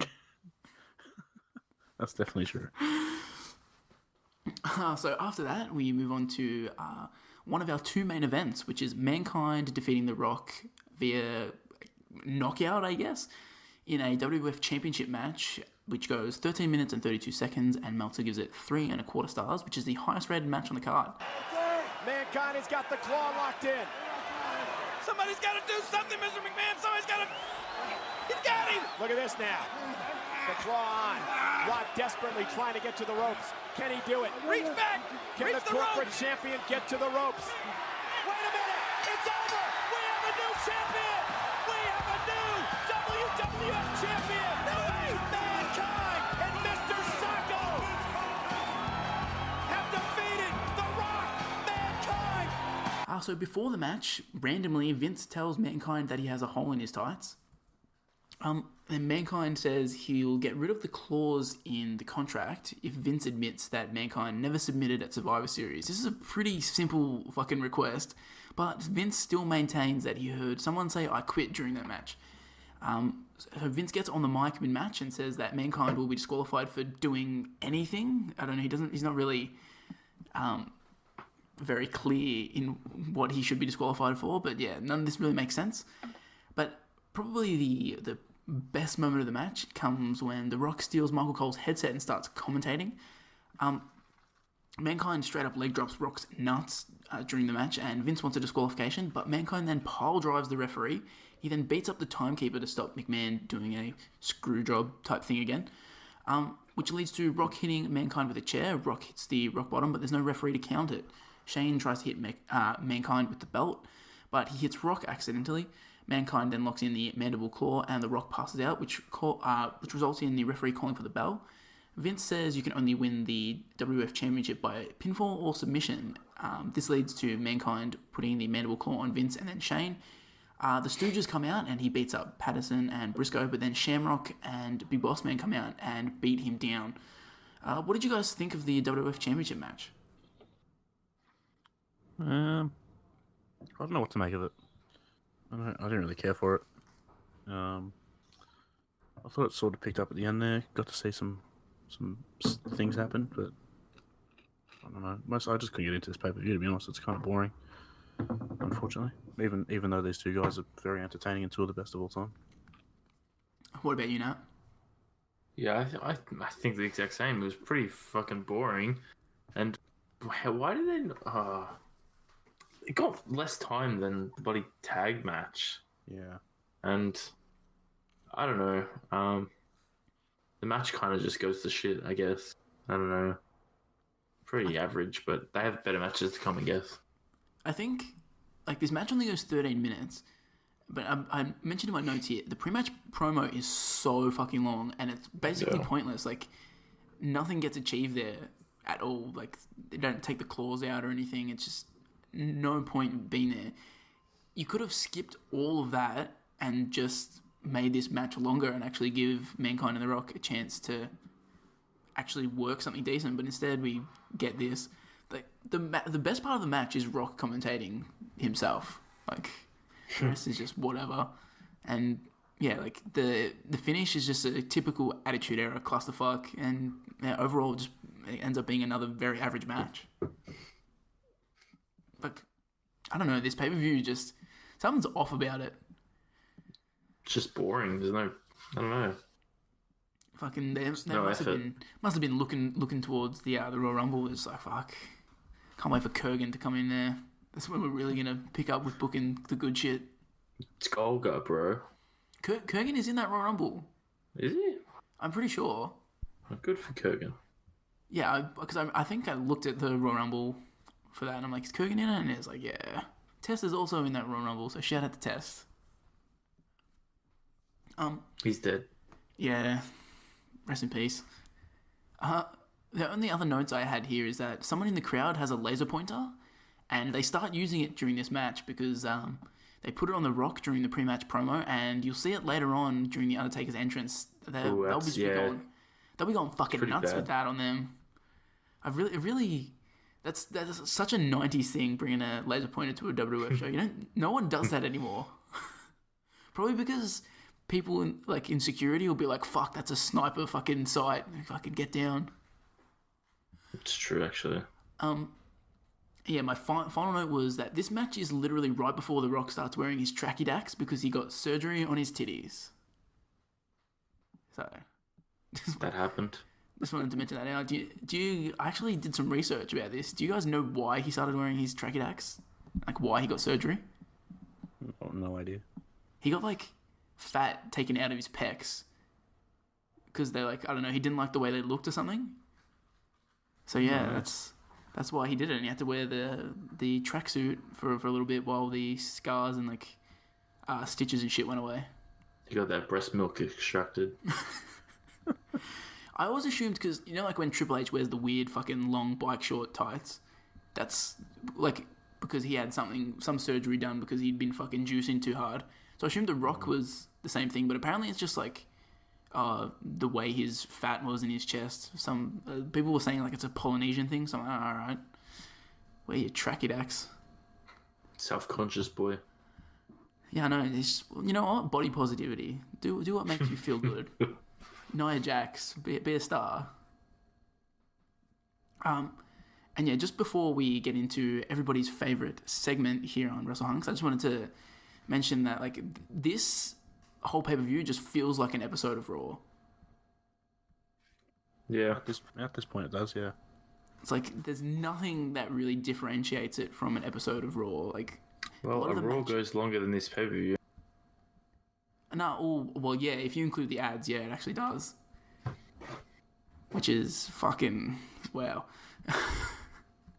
But before we get into the main event and finale of this pay-per-view, we've got Nat's Terry's Invitational Trivia segment, or as he likes to call it, Tits. That name's inspired by that ladder match. If you didn't know. What ladder match? I got that straight away. The Terry Invitational tournament. Yeah. Edge and Christian against the Hardys. And King would say, it stands for tit. I did not know that was a thing. When did this ladder match take place? They had best of 5 series, and it was at No Mercy. The first ladder match Edge and Christian and the Hardys had. They had a best of 5 series. Yeah, it was a sack of money was the ladder match prize, and then you got Terry services. Yeah, it was like Terry services and $100,000 or something, wasn't it? And then, yeah, it was. And then it turned out none of the teams Terry, so they got rid of it. Alright, so it's Nat's Terry's Invitational Trivia segment. I'm going to remind you guys... there you go. Insert Blue Pants' NXT theme. Alright, the trivia score is Pricey 3, Brandon 1. But before I get into that, this week's trivia segment is sponsored... What? Wait. Isn't it 3-0? No, 3-1. We're going to do this every week? No, it didn't last. Are you going to fucking question my score? I was 2-0. No, go listen to the fucking podcast, guy. Listen to it read very recently. It's 2-1, yeah. Alright, trivia score is 3-1. This week's trivia, though, is sponsored by Plyco. Brandon, would you like to talk about Plyco? I'll decline at this point in time. Go get all your hardwood needs. That'll get a rise get your Yule log in the Christmas fire. Alright, let's just start off quick and easy because Brandon thinks my segment goes way too long. I mean, last week was pretty long because you did 15, but 10 questions, hopefully it'll be better. Everyone's been replying to me saying this is the best segment on the card, so don't want to toot my own horn. Alright, first question. You ready? Yes. Always. This is a first in best dressed question, so first answer wins, okay? What is the next In Your House pay-per-view? Ooh, St. Valentine's Day Massacre. Brandon got it. Yeah, good call. I couldn't remember what it was. I looked this up because I thought Rock Bottom was the last ever In Your House, and there's Backlash, and then there's St. Valentine's Day Massacre. Yeah, well, good work. I did that as well, but I forgot what it was called. Alright, question 2. How many people who wrestled on this card have appeared on WWE TV in 2018? 9. I'm going to say 15. Price is closer. It's 11. So, score 1 for the. I feel like most of these The people bad have guy. been on the card, like on the show in 2018, if they're not dead. Like Like I Gangrel highly doubt hasn't. Golga would be. Gangrel hasn't. Al Snow, Bob Holly, and Scorpio probably haven't. Oh, Steve Blackman. Yeah, actually, there's quite a few. Yeah. All right, question 3. How many Buried Alive matches do not include The Undertaker? Ooh. Good question. I want to say 1. 2. It's actually 0. I was Oh, thinking wasn't- about that. Wasn't there a? Oh, was that tag one on SmackDown? Did that have the Undertaker in it? Yeah. Oh, I'm going to give the points to no one there, just because pick a game up. Pick a game up. That's Suck in. Ooh. Yeah, exactly. Question 4. You ready? How many pay-per-views are themed around wrestlers? WWE or WCW as well? Or No, WWE. around wrestlers. Wrestlers or a bunch of wrestlers. I'm gonna say 2. I can only think of 2, but Yeah, I can. What are those? What are those 2? Rock Bottom and what else? Degeneration X and Rock X. Bottom. Anything else? I'm trying to think of this. I'm gonna go 3 just because I like to win. So hopefully it's more than 2. What about you, Brennan? I'm sticking with 2. Well, Pricey will be the closest. It's 6, and I can What? read out. I'll read out who it is. It is In Your House, Buried Alive, Undertaker. I guess yeah. In Your House, It's Time, which is Vader. In Your House 14, Revenge of Taker. Oh yeah, that's a thing. DX In Your House. I don't know if you'd count this, but it's pretty much a DX theme pay-per-view. Breakdown In Your House. It's got No, I DX on the wouldn't count cover, and it's got the X through the Breakdown logo. Oh, yeah. But either way, Price would win. And then there's Rock Bottom. What about Beware of Dog? What about my dog? Surely Beware of Dog is fucking themed after someone. Why would you name- I looked that up, but no. I thought it was gonna be something What cool. a but terrible no. name. Yeah, this is a really good question. Not really, but question 5. Have How many confidence, man. How many times has Golga / John Tenta / The Shark / Earthquake been pinned on pay-per-view in both WWE and WCW? Closest number wins. Oh, Jesus. Pinned. I don't think you wouldn't have counted that many. if I'm it gonna say was a lot. 1. I'm gonna say like 8, maybe. 1, and this was the only time it happened. Brandon's the closest. Wow. You know what it is? It's 2. I knew it couldn't In be his that whole many. career, he lost 2 matches by Sure, pinfall. did on he get pay-per-view. pinned by Hogan or something? He was in a... Yes, it was, but no, he didn't lose. No. Sorry. It was like Sting, Macho Man, someone else. 6-man. Are you saying he never got pinned on pay-per-view in the WWE? Nope. Aside from this, obviously. Nope. What? How, man? He was protected as fuck. He was. I couldn't believe that. I spent ages because I didn't believe it because Gotta make Golga look strong. Are you Yeah, getting bored of, exactly. are you getting bored of your own segment? He's fallen asleep during his fucking hosting duties. I don't know. It's just question 6 is how many Oddities members were there? 5. Does that include the Jackal? This is over all the time. I'll stick with 5. 7. Price is closest. It's 9. How was there 9 Oddities members? There's the Insane Clown Posse, and Oh, then fuck, there's I forgot about that. there's the 4 you see, and then Insane Clown Posse. Then there's George the Animal Steel, someone else maybe. Fuck, good for him. Can't believe I forgot about Insane Clown Posse. I know, you said that before, Nat. I completely forgot about it. Exactly, gave it away. Okay, question 7. But before we get to that, the score is Brody 3, Brandon 2. Ooh. Ooh, the barn burner. All right, so question 7. Can you name Val Venus's 5 female managers? There's no fucking way. Oh, Stinky, Pinky, Dinky, and Queasy. I didn't know he had managers. When did he have managers? Just the occasional valet here and there. Oh, fuck no. There's 5 of them. Tori, Stacy.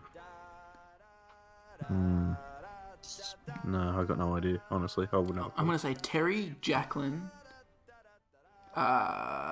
Christy, Hemi, probably Candice, Michelle, and Think about his storylines. Jillian Hall. Oh, you got one at least. You got Terry. There's Ivory. Remember Choppy PP? Not really. Mrs. Yamaguchi-san?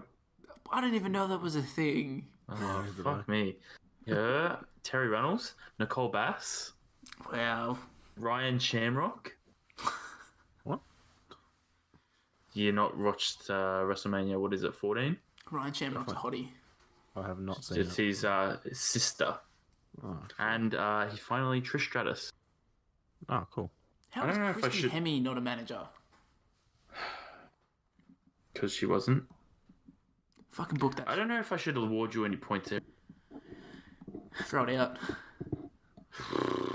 You know what? I'm going to say yes. Makes the score even. You got 1. So, I mean, that happened. All right, we got 3 more questions. So, question 8. How many times did The Rock and Mankind face each other one-on-one for the WWF title? Closest number wins.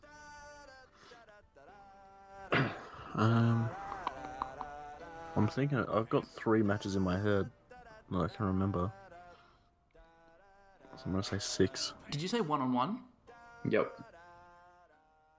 I'm gonna go With the great one. 5 because I have 4 definitively, and I'm just gonna go one more. Brody's the closest. It's 8. Whoa, were they? Ooh, bang. How? Bloody barn burners. There's a few. There's a couple of Raw ones too. Oh yeah, I wasn't really thinking about. Oh, he wins the title on Raw. I didn't think of that. They have the halftime show, don't they? That Yeah, they one? have the Something like ones. that? The ones I had was the Survivor Series one, halftime heat. This one, Royal Rumble, Royal Rumble.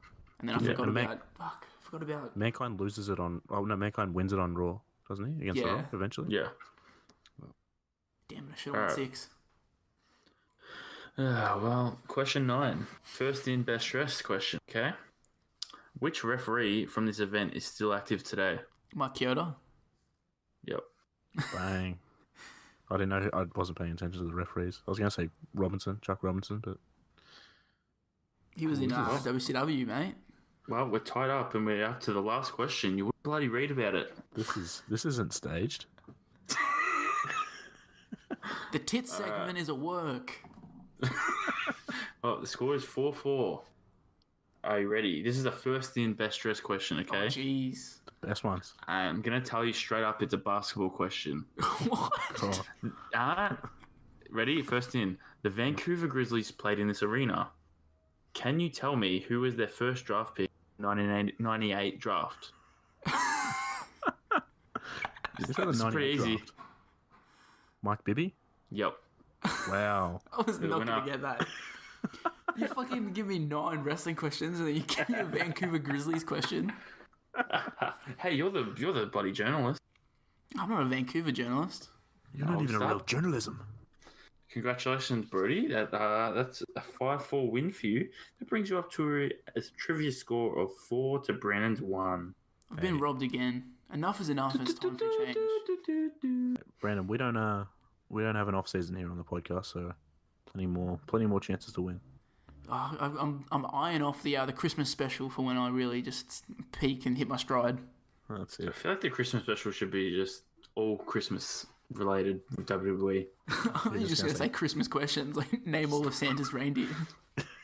And What's I bust Mariah Carey's ex named? name all of Santa's reindeer, and I bust in with Pinky, Stinky, and Queasy. Oh, I love it. Ooh, well, that's another successful segment of Nat's Terry's Invitational Trivia segment. It's better than last week's. That's probably the best one so far. It did, and there was less time of us just umming and ahhing. No, it's because I was I had it on my laptop just keeping the score in there. I wasn't doing emojis this time. Nice. Your questions were real snappy as well. Just like bang, get the answer, and I liked it. Yeah, I changed it to some of the questions to be first in. Yeah, the next Larry Ender. Like Come on down. Gary Lyon. What? You know when Gary Lyon was on Price is Right? No, I don't think I do. Jeez, you've never seen them play that on the footy show? Nathan and I spoke about this recently. We did. I always used to get Larry Emder and Clinton Gribus confused. But now one of them's dead, so it's easier. That's a Do you want- throwback. Do you want me to introduce the next segment? I mean, if you want. If you mean the next match? Buried, alive. Match. Buried alive. Buried alive. Do you get why he's doing that, Pricey?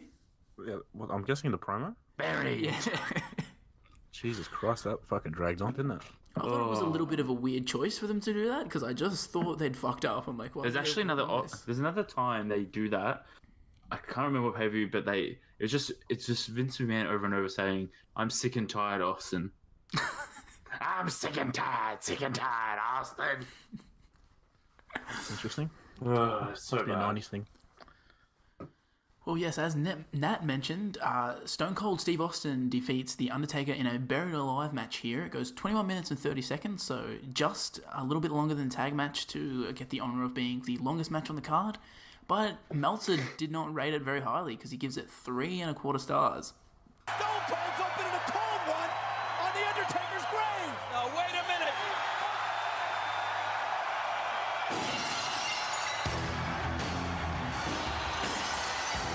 Stone Cold has buried The Undertaker alive.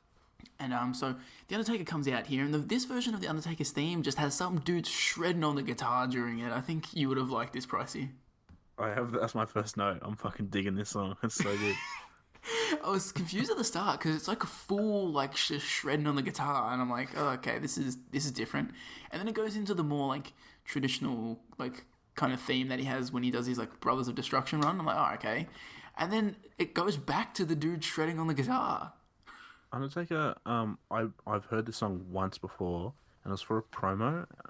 I don't remember what it was for, but they played the song. It must have been like a look back on his career or his WrestleMania streak up to that point or something, and they played this song in the background. I thought, fuck, that's a banger. They're like, fuck, we need to put in his best theme for this promo. Yeah, I enjoy it. So as for the actual match here, we have Stone Cold hitting The Undertaker with a gas can, then hitting a stunner on him to get him to kind of fall into the grave. He starts burying him, but then he chases after Paul Bearer, which allows The Undertaker to slowly crawl out. And he was kind of like hiding behind the grave with the shovel, I guess, kind of planning to jump Stone Cold if he ever comes back. But then the grave blows up, which I thought was weird, but then Kane climbs out. Undertaker gets distracted by Stone Cold bringing out a construction vehicle, which allows Kane to deliver a tombstone on him. They then roll Undertaker in and bury him alive. And they try to drop the dirt on him with this construction vehicle, but they miss the grave, so Austin does it by hand to actually get the win. And then, 2 minutes after the match ends, they finally get their shit together, whoever's driving that thing, and drop the dirt from it into the grave. And the show goes off the air with Austin cracking open a cold one on top of the grave. What did you guys think of the second ever Buried Alive match? Well, I think I have here, it's kind of hard to have a good Buried Alive match, don't you think? The stipulation doesn't really allow for any false finishes or anything like that. It's sort of hard to make it good, I think. So I think they did not a decent job, but they had a crack. Yeah, I thought that during the match, the way you have to slowly bury them. There's no way to quickly bury them without use of machinery and shit. So there's no real suspense there. And then I was thinking, I disagree. Really? I like the Vince McMahon Undertaker one. No, I don't think I've ever seen a Buried Alive match I really fuck with. Yeah. I was also thinking what's the point of ever going in the ring here? You have to be near the grave to win. And they start the match at the grave, but then they go back to the ring, and I'm like, why are you doing this? Also, Stone Cold, you're lucky this is the main event because you're getting a lot of dirt in the ring right now, brother. Fucking dirty boy. You're going to get a staph infection. Yeah, I mean, that's a fair call. What were you saying, Pricey? The match is sort of just them throwing hands and hitting each other with weapons until, you can bury Undertaker at the end. I don't think they were helped by the stipulation, but it also wasn't a great match. So yeah, no real thoughts. I think Homeboy driving whatever that vehicle was, he must have got his fucking license out of a cereal box. He got fired. He sucked. But got a crack. Good for him. What did you think about the match, Nat? Oh man, this is fucking terrible. I don't know what to say. Nothing went right. I'll be honest, because it feels clunky. Even when Kane comes out, it's like, I get the Undertaker was kind of hiding from, and like it was gonna get jump on Stone Cold. It just didn't look right. And then when Kane did the tombstone, where the fuck did he go? He's teleported. He's a spooky mystical man. Though the only thing we do get is we get Webner and Stone Cold having a drink together. Like he gave a beer to him, and then he needed to hold it even when he was raising his hand both times. How cute's that little cooler that he kept him in? Yeah, when he ran off, I'm like, what? Very cute. When he ran off to get the cooler, I'm like, is Stone Cold just going to be like, dude, get the fuck out of this machine, I'm doing it myself? And he came back with the beers, I'm like, oh, this is cool, but slightly less cool. This has to be up there, though, for like one of the sloppier finishes. Yeah, I can see why Meltzer gave it such a low rating when the finish is so poorly done. Do you guys remember like seeing whoever tosses Austin the beers from like the timekeepers area? He used to throw them like when he was walking down the ramp as well. Really? Did you ever remember seeing that? I've seen it once, actually. Yes, I have. I don't know whether, because the camera's not on him, so maybe they get closer to him to throw them. But if they're throwing them from the timekeepers area, just toss them from there to the. It's a big throw. Yeah, get a serious your arm into it. Just wind it up, and toss it over there. I mean, you're a good chance to not hit someone in the crowd. Mate, so. No halfways. Throw it into the bowler. Bowler's in. That's it. So Nat, you were talking about how like nothing went right in this, and obviously the most obvious example is that the finish is, kind of botched, but yeah, like just adding on to that, I don't know if either of you know this, but I think I remember Bruce Pritchard talking about this in a podcast at some point this year, but like literally everything was going wrong for them at this point. So leading up to the pay-per-view, Stone Cold had a stomach virus and had barely eaten the entire week before the show. And then to make it worse, Austin takes a bump during this match and tears an abdominal muscle, and then he's gone on to say that every move afterwards felt like he was being stabbed in the side. I read it was a broken rib. I on the Wikipedia page it said a torn abdominal muscle, but yeah, something was clearly wrong because he gets sent to hospital after the match and then misses the next TV tapings. And also, I didn't have it there, but Undertaker's ankle is fucked at this time. Like, he hasn't taken any time to rehab it, and like apparently it's just like destroyed. So, like, now that I'm like thinking about that, the match itself actually isn't too bad, considering one dude hasn't eaten for a week and some part of his midsection is fucked up, and the Undertaker can't even walk properly. So, I'll give him credit for that. I reckon it's better than 3/4 of a star, and if the finish goes right, I think this is like a solid match. Yeah, but the painting on the inside of the grave sucks. I just appreciated when Michael Cole said on commentary, which man's name is going to be written on that tombstone, and I was just like, Cole, it says both of them. It says Austin versus Undertaker. I will say they had nice little portraits of both men on the tombstone. I would like one of those on mine one day when I'm buried alive. They have those still in the WWE warehouse. Respect. I think old mate Bruce Pritchard posted it on their Instagram. Nice. So yeah, other little notes I had here was that we still haven't watched a really good Undertaker match on this podcast. All of them have actually been like either average or downright fucking shit. I also wanted to know, why is there a camera in the grave? Like, why would you put that in there? What's the point? They use it literally for one shot and that's it. GTV.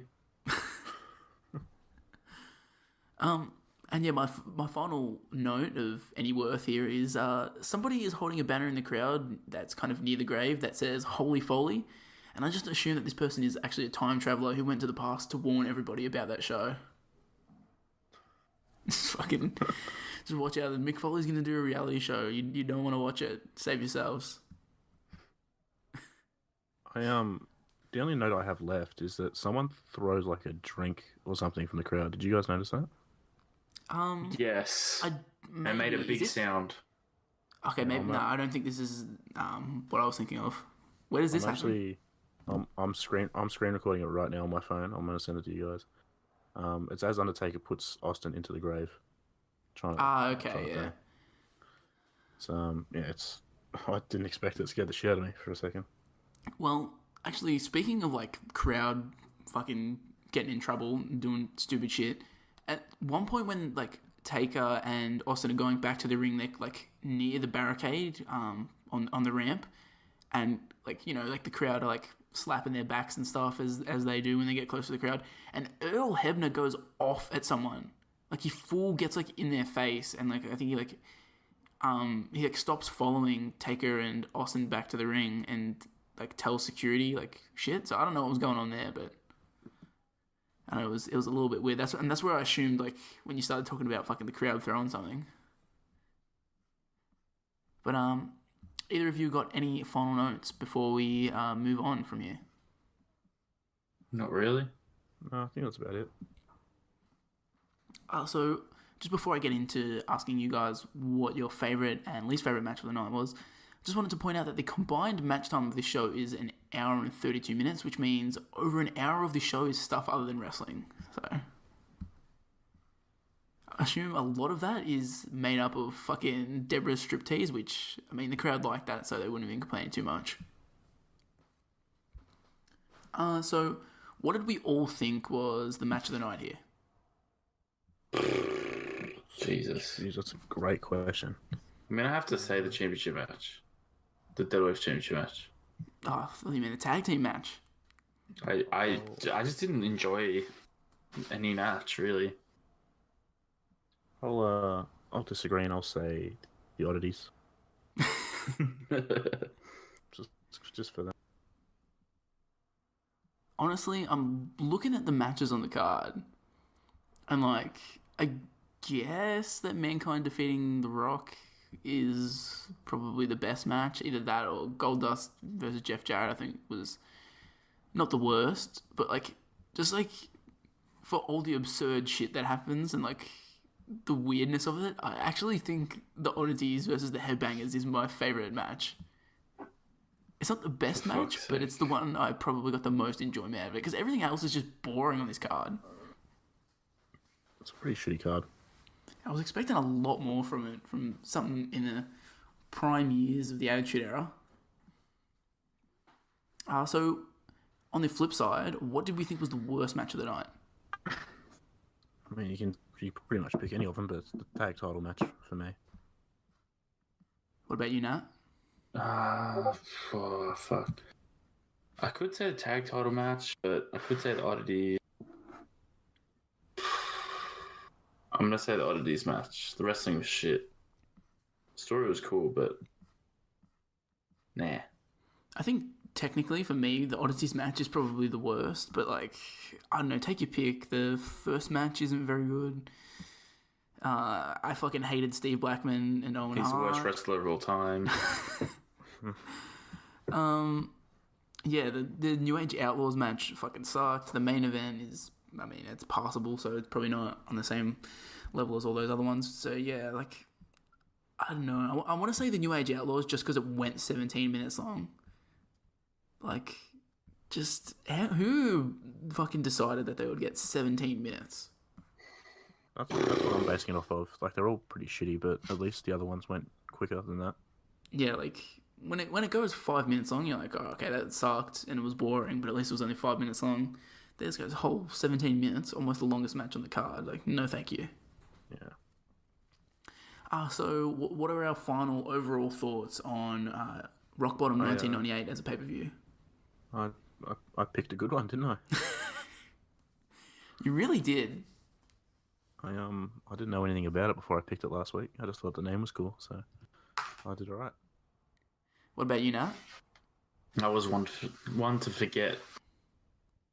It really is.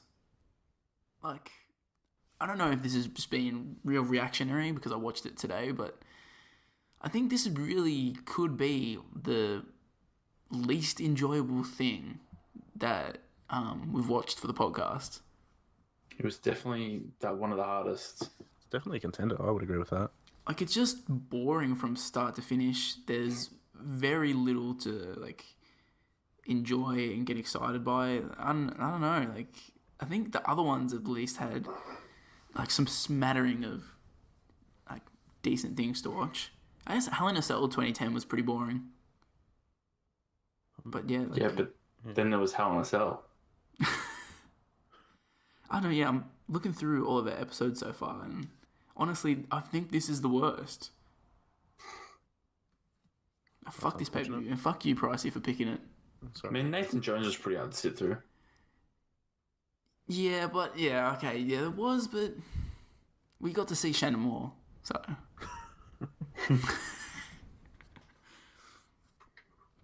So with that said, we move on to the aftermath of this event.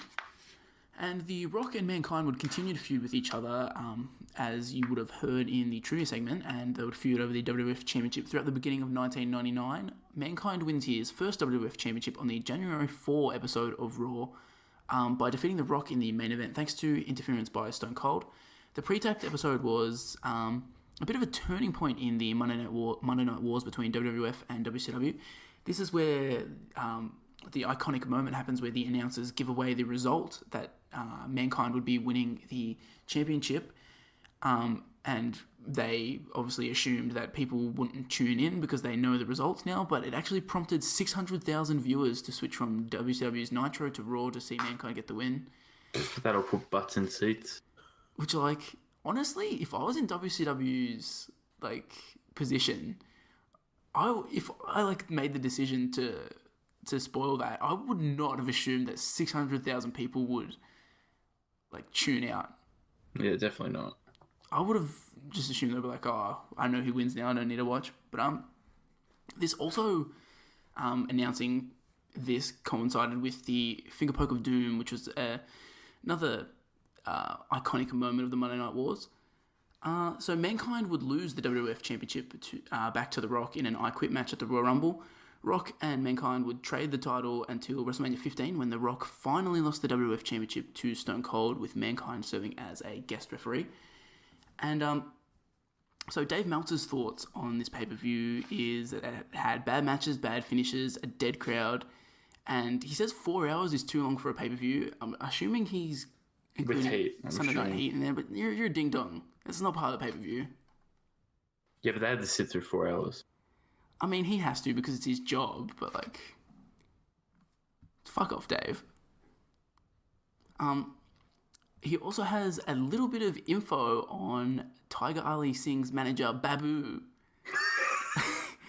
So, Tiger Ali Singh and Babu were scheduled to be part of an 8-man tag, but Babu got deported back to his native Ecuador last week because apparently he was due to stand trial for a crime, and he also didn't have his green card to be in the US, so he's gone. And I don't know if we ever hear or see from Babu ever again. He might be dead. So, poor Babu. Yeah, that's what I said. My one note here was poor Babu.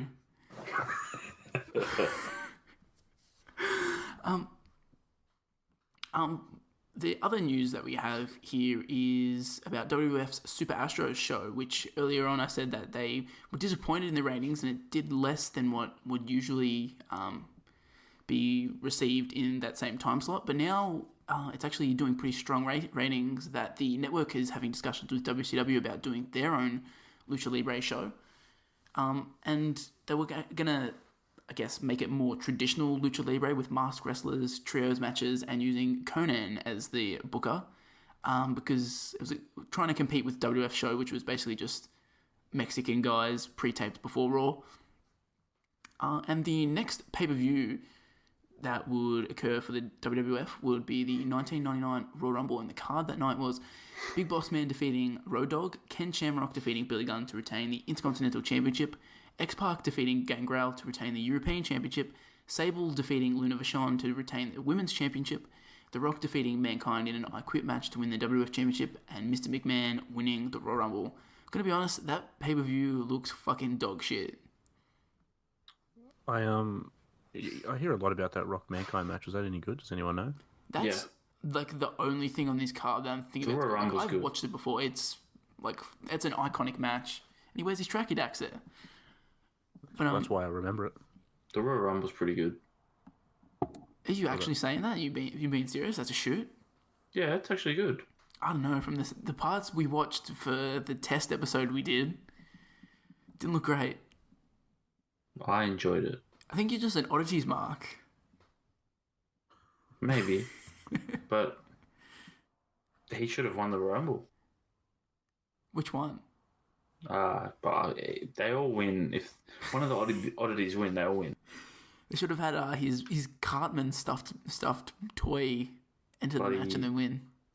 Luna versus The Rock at Romania.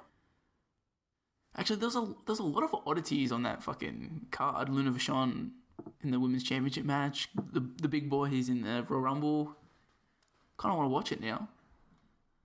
Even if I do have to sit through Big Boss Man and Road Dogg. So that about does us for this episode. Thanks for listening to the Wrestle Hunks Podcast. You can find the show on Twitter and Instagram at Wrestle Hunks Pod. I'm on Twitter as @SourceMarlow. Pricey is on Twitter as @EvilBrodyPrice. And Nat is on Twitter as @NathMarlow. You can also find the show on iTunes, Stitcher, YouTube, and all services that support podcasts. And as Nat added in last week, fuck Google Play. Feel free to rate us on iTunes and any of those services as well. And this brings us to the part of the podcast where each member suggests a show to cover for next week's episode that will be put up in a Twitter poll. And because we had a tie and next week's episode is already decided, we've decided to dedicate this week's poll to picking what we're going to cover for our Christmas special, which we're going to have to record in advance. But my suggestion for this is the Raw episode from December 24, 2012, which would have taken place on Christmas Day for us over here in Australia. It features Alberto Del Rio murdering Santa with his car. Which, this is such a weird Raw. It's like takes place like outside of kayfabe. Like, they don't give a fuck about who's heel and face for this night. It's just, they go wild. So I'm keen to revisit it. So Pricey, what are you throwing up this week? I've got Armageddon 2004, which is the December pay-per-view that year, and I was speaking with Brandon about this before. I don't know if Nat was paying attention, but street fight between Jesus and John Cena, obviously a barn burner. Nice. Fucking Jesus could go in the ring. And from memory, I'm pretty sure the main event is really good. I watched this as a kid. I haven't seen it since, but JBL defending against Booker T, Eddie Guerrero, and The Undertaker in a fatal four-way. So, yeah, I'm sure it'll be good. Funaki versus Spike Dudley. That's always. Is that for the Cruiserweight title? It is. Oh, I always do like going back and watching a Cruiserweight Championship match. So, kind of excited to see if that gets up. Pretty sure Spike was doing his gimmick where he was in charge of the Dudleys, and he became like his heel character. So. Should be good. So Nat, what are you throwing up? Oh, I've got a doozy. I've got a December 2000, and that's going to include the Total Divas versus the True Divas and Vicky Guerrero in a 12 Divas Jingle Bells match. Wow. Which is going to be great. We get to see Sin Cara versus Curtis Axel. We get to see a Christmas Carol sing-off. It includes the Funkadactyls, R-Truth, and a Xavier Woods pre-New Day. Wow, this episode really sounds dreadful. Then there's a barn burner, Fandango and Dolph Ziggler in a present on a pole match. And there's the good Santa, Mark Henry, defeats bad Santa, Damien Sandow. So I thought it was Wade Barrett. In one of the photos, it was Wade Barrett. So I'm wrong there. Wow. And there's a lot of matches. Who are the real Americans? That's Cesaro and Jack Swagger. Oh my god, they versus the Los Matadores. Yeah, boy. And your main event is Cena, Punk, and Big E versus The Shield. Not too shabby. And it says on this review on WWE.com, just to finish it off, and hey, Santa didn't get run over this year. It's really a Christmas miracle. So that brings us to our wild card option. Do either of you have anything to throw up here? Fuck no. I'm going through the network now, and I've just searched Christmas in the search. Armageddon to see if 06? anything comes up. Armageddon 06 is good. No, it's not. It's rated pretty bad. Isn't that the latter one? Yeah, but we have nostalgia for that. Nah, it's rated good. pretty bad. It's got Big Dick Johnson. That's why it's bad. I'm just scrolling through. I don't know. What do they have in December these days? It's TLC, isn't it? But I'll save that for the TLC fucking episode. Oh boy. Good store for time, no?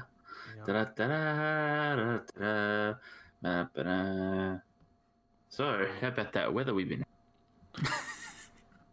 This is a tough I'm one. thinking about putting on up a tweet right now. Got a few in my drafts of what's saved. Does this have anything to do with the Christmas special? Oh god, no! I'm just stalling for time. Yeah, the 12 days of Christmas tweets. That's what you I've got a get really good. I've got a lot of tweets in my notes. So I put a few there today. I have faith in Wrestle Hunks. They'll all like my stuff. Hey, you get bulk likes on some of your stuff. Have you guys found anything yet? Having a look at Armageddon 2002. I want to see if the matches are shitty. It's at the Office Depot Center in Sunrise, Florida. So, How about I be this edgy? review's. It's got a couple of duds on it. I think. How about I be edgy and talk about James Ellsworth? Oh, jeez. Ooh. Da-da-da-da. This pay-per-view, it looks like it has a good mixture of dog shit matches and then stuff that makes us not want to just fucking end it all. So, unless you boys have anything you'd rather throw in there, I'm going to throw in Armageddon 2002. Yeah, I'm having a quick look, but can't really find anything. I mean, it features a dud between Batista and Kane. That's 2002 Batista. I've never seen that before, so that'd be interesting. There's a dud between Victoria, Jacqueline, and Trish Stratus for the Women's Championship. It's also got the 3 Stages of Hell match. Chris Benoit and Eddie Guerrero going 16 minutes and 47 seconds. Fatal 4-Way Tag Team Championship match. I think, yeah, unless you've got anything to throw in at the last second, we'll go with that. No, I'll just go with that. That's the one. Well, that decides our poll. Look out for that during the week. And do either of you have any final words for this week? I don't think so. Nathan, do you? Don't watch Raw. Yeah. Instead of a suggestion for what you should watch, we're going to say don't watch Raw. Hey, you never know. The episode of Raw tomorrow could be really good, and then this will go up after it. And I'm going to put a Raw-related tweet up right now. Put up another tweet trash on Raw to get those easy likes. 100%. 3, 2, 1, it's sent. Well, look out for that tweet, even though you'll be well and truly up already by the time this goes up. It'll have thousands of likes.